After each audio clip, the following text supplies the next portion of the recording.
to set up a pressure control switch. Pressure control switches usually come prefigured with factory settings. These are based on a default minimum and maximum pressure range. Typically, the minimum pressure is around 1 to 1.5 bar. That's the standard pressure you'll find behind municipal water lines. That's why most set controls are adjusted with a spaceline in mind.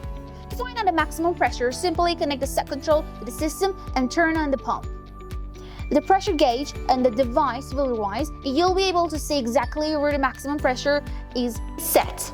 But what if you want customized maximum pressure based on your building's requirements? Here's how. Number 1. Open the tap at the highest floor of the building. Number 2. Close the pump's outlet valve from the other end.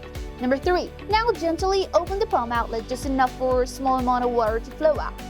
At this point, the gauge on the set control will show you the maximum pressure specific to your building setup. To prevent a pump from running continuously, there is adjustment screw. Now by turning the adjustment screw on the set control slightly toward the negative side, repeat the steps until the pump no longer turns on.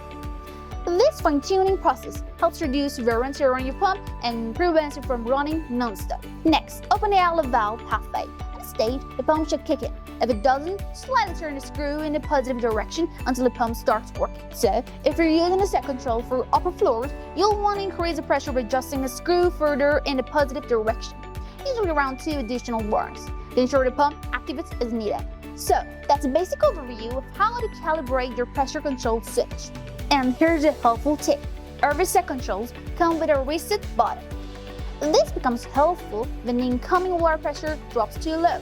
If the pressure falls below 1 bar, the failure light on the set control will turn on. This means the system is no longer active and the pump won't run. That's the good thing. It prevents dry running and protects your pump from burning out. In this case, all you need to do is press the reset button to return the system to its normal operating mode. If you have any further questions, you can ask us at Formco Corp.